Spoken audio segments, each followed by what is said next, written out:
E aí pessoal, beleza? Aqui é o professor Lucas.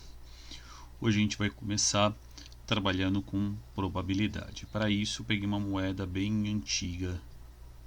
Essa moeda é de 1868.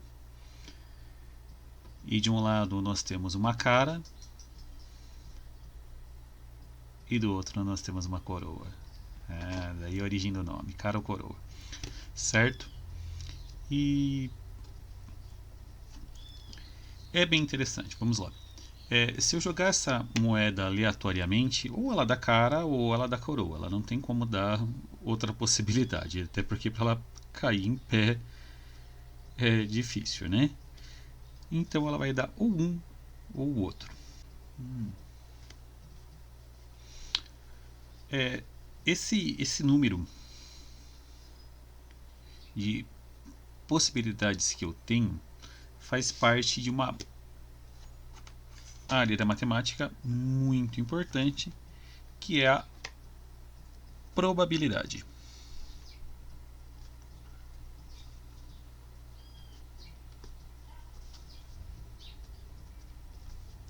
Certo? Uma moeda ela tem um espaço amostral que é a quantidade de possibilidades dela bem pequena. Ela tem só duas possibilidades, certo?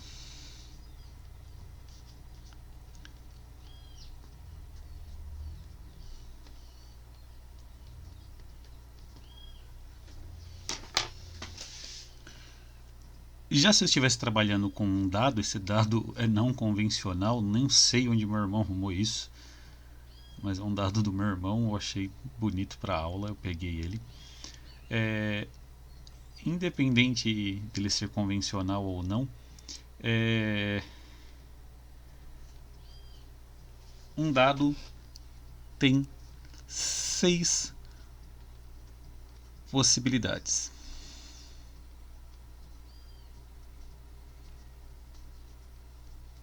Essas possibilidades que nós temos aqui é o que nós chamamos de espaço amostral, certo? A moeda vai cair ou cara ou coroa, e o dado vai cair um dos seus 6 lados. Sempre vai cair um dos 6 lados, não tem como. Se eu pegasse um dado de mais lados, que eu até tenho, mas eu deixei na escola os meus dados com mais lados, então eu teria que ir buscar e eu não fui. Eu poderia ter mais possibilidades, mas esse dado aqui ele tem 6 possibilidades. Se eu jogar ele, ele vai cair um dos 6 lados aleatoriamente. Qual é a chance de cair um dos lados do dado, por exemplo?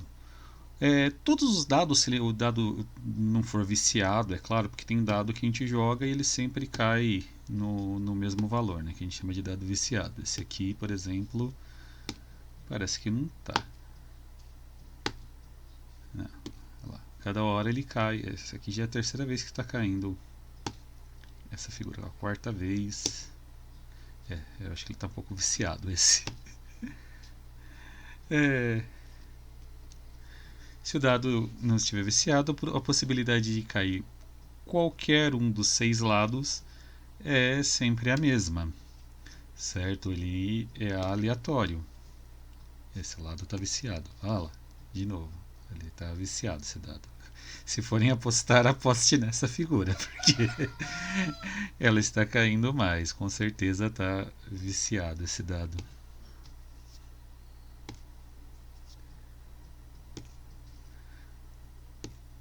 Ou não, porque parece que ela parou de cair. Não, tá viciado sim. Ele cai mais nessa daqui. Não, que não caia nas outras, né? Mas essa é a figura que É a dama, ela caiu mais vezes que as demais. Já a moeda não tem como, né? A moeda não tem como ficar viciada.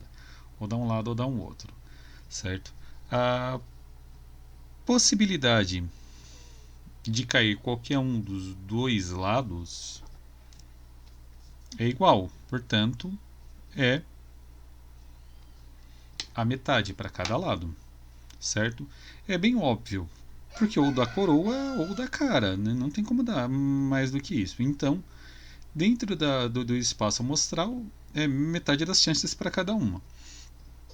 E para o dado, a probabilidade de cair qualquer um dos lados, se não estiver viciado, é de quê? De 1/6. Certo? Percebam quando a gente está falando de espaços amostrais simples.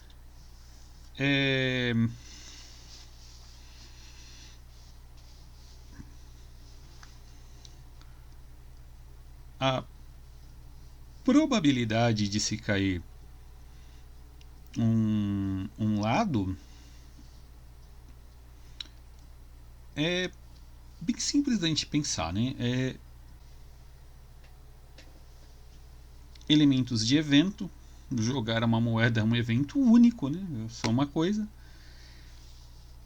pela quantidade de possibilidades, certo? Obviamente, a gente tem que pensar no seguinte: se eu tivesse duas moedas sendo jogadas ou dois dados sendo jogados, o número de evento aqui em cima muda. E se eu for jogar mais vezes a mesma moeda, mesmo que seja uma só, daí o que muda é o espaço amostral, certo? A gente vai ver como faz isso mais para frente, certo? Então vamos lá. A probabilidade, então, é o número de eventos, certo? Dividido pelo número do espaço amostral, certo? Isso é a probabilidade.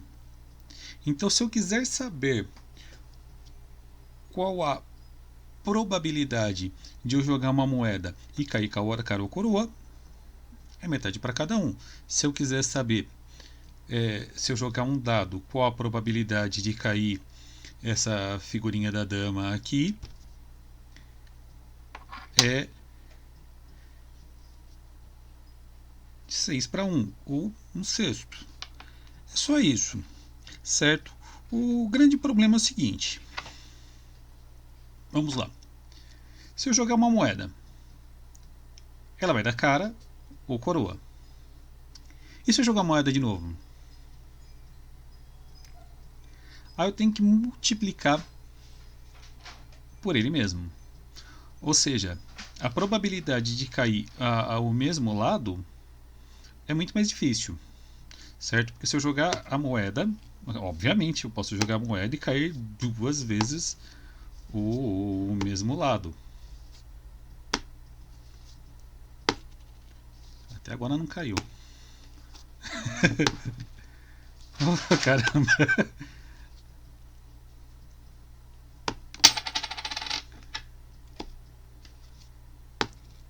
Só porque eu quero não cai.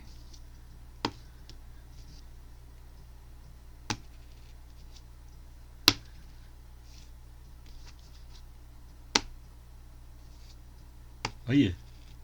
Ah, caiu. A probabilidade de cair duas vezes o mesmo lado, como vocês puderam ver no nosso experimento prático, é muito mais difícil do que cair aleatoriamente um lado ou outro. Obviamente, existe a probabilidade de cair o mesmo lado consecutivamente, certo? Então tá ok. Depois desse nosso experimento prático, com o dado foi mais fácil, porque ele está viciado e toda hora cai nessa figura.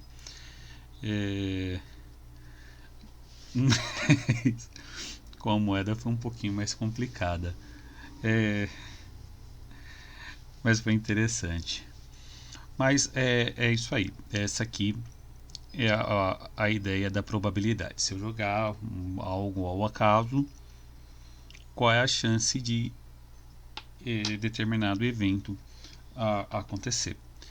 Obviamente que não é só isso, né? Isso é o básico da coisa. Mas ainda pensando na moeda, vamos lá. Só vou mudar aqui para mim poder ter. Voltando, a probabilidade de dar cara ou coroa, só para quem está curioso, a cara na nossa moeda aqui é de Dom Pedro II, que era imperador na época. O Império de Dom Pedro II, para ser sincero. Bom, a probabilidade de cair cara ou coroa é meio, certo?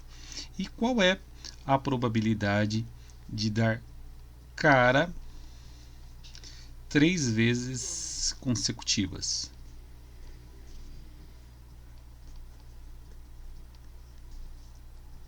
Certo? Vamos lá, como eu faço isso? Eu tenho que levar em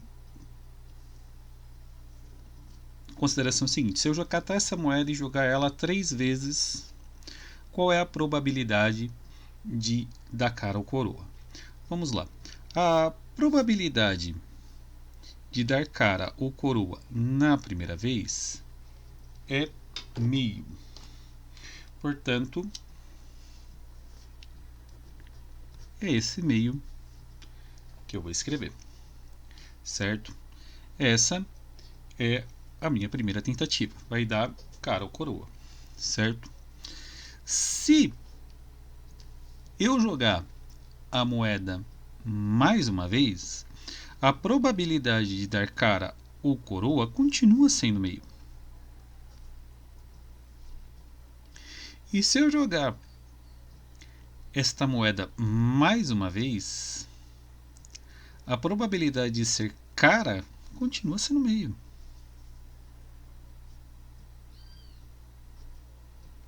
Certo? Porém, o evento aconteceu 3 vezes.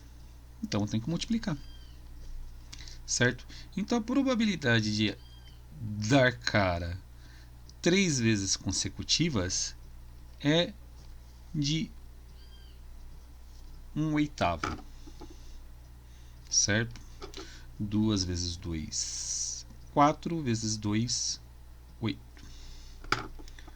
Essa é a probabilidade de dar cara 3 vezes consecutivas. Repare que não é mais tão fácil conseguir 3 vezes consecutivas o mesmo lado da moeda. Se vocês pegarem o texto da apostila, diz que você tem que pegar a moeda no ar, porque se você joga ao acaso assim, ela tem a probabilidade de pender mais para um dos lados do desenho, porque lá, conseguimos 3 vezes consecutivas, mas dessa vez não estou jogando, né? Só estou soltando a moeda. Ela tem mais probabilidade para pender para um lado do que para o outro, e é o que parece esse lado aqui. Mas se a gente joga ela, aí a coisa muda. Ó, já deu dessa vez mais rápido. Ó, 2 vezes consecutivas, aí já perdeu, ó lá, já não conseguimos mais conseguir. Não é tão fácil conseguir 3 vezes consecutivas o mesmo lado.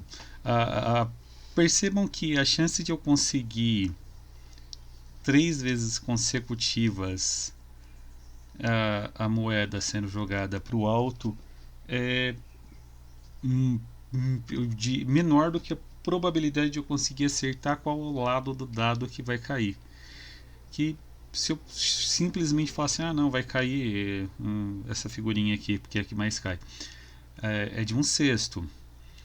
E a probabilidade de eu conseguir acertar 3 vezes a moeda seguida com o mesmo lado é de 1/8. Então, se já jogou 2 vezes, a probabilidade de cair o outro lado de alguma forma é maior. Por quê? Porque ela não está sendo. Se deu cara, a contagem. Se deu coroa, aliás, a contagem é diferente. Daí ela não vai contar nesse esquema aqui. Porque a ideia aqui é a seguinte: eu joguei a moeda e deu cara. Beleza, então vou jogar de novo. Deu cara. Beleza. A probabilidade de dar cara na próxima é de meio, assim como a de dar coroa também. Certo? Mas como não deu coroa nenhuma vez até então, a probabilidade de dar coroa é só o meio. A probabilidade de dar cara pela terceira vez consecutiva vai ser de 1/8. É um tanto quanto complexo, mas essa é a ideia da probabilidade. Obviamente que a gente vai ter espaços amostrais mais complexos, eu estou mostrando só o basicão aqui, certo? Eu vou encerrar a aula por aqui, então é isso aí, até a próxima aula e valeu!